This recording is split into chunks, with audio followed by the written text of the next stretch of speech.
Hello class, I hope the course is going well for you so far. As I said in the announcement, I want to give you a little more information about the differences between primary, secondary, and tertiary sources. Primary sources are accounts from eyewitnesses to the events.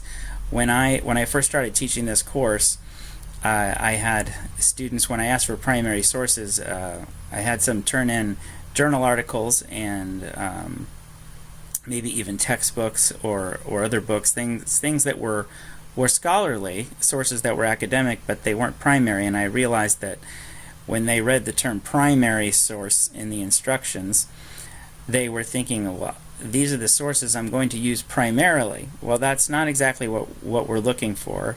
When we talk about primary sources in history, we're talking about something very specific. They need to be traced back to participants in the events or witnesses to the events. If I was going to discuss the civil rights movement and I wanted a primary source, I could look at the autobiography of Malcolm X because he was there for very significant occurrences, and so his writing would be primary. He was an eyewitness. He was there. A letter from a Birmingham jail by Dr. Martin Luther King Jr. That would be good.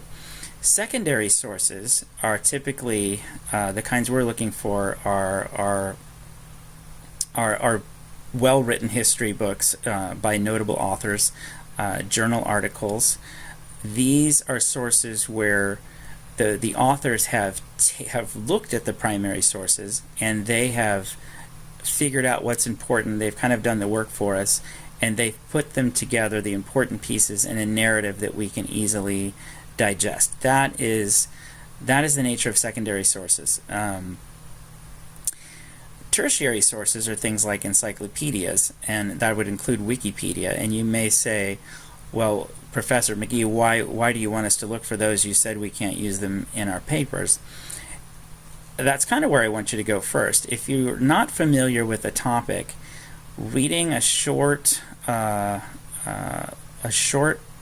Wikipedia article or an encyclopedia entry on the subject will give you a good overview, and a lot of times there will be good secondary and primary sources referenced by the encyclopedist, and that can get you that you can hit the ground running. And in Wikipedia, for example, a lot of times they will have a hyperlink to some good sources, and they've done the work for you. So it's a way to make things easier for you.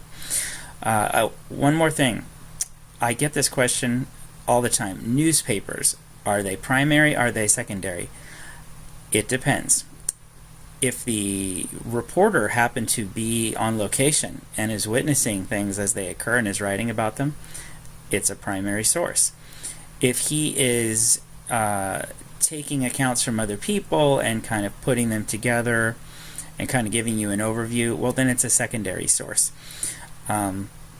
Sometimes newspapers can be used, particularly if you're looking at a newspaper that's contemporary with events, and maybe it's not necessarily giving an eyewitness viewpoint, but it is kind of giving a feel for how, kind of if you want to know what does the press, how do they report on something, well, then you've got a primary source, because it's an example of what kinds of things people were saying in the press about a topic.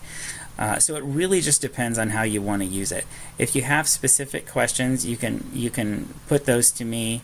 I preferably on the discussion board so everyone can profit by it. But I do want you all to succeed, so don't hesitate to reach out and ask me if you are unsure. Is this a primary or a secondary source? Happy to help you with that. I think it's kind of fun. So thank you for listening. Good luck. I look forward to seeing what you are able to discover in your research this week.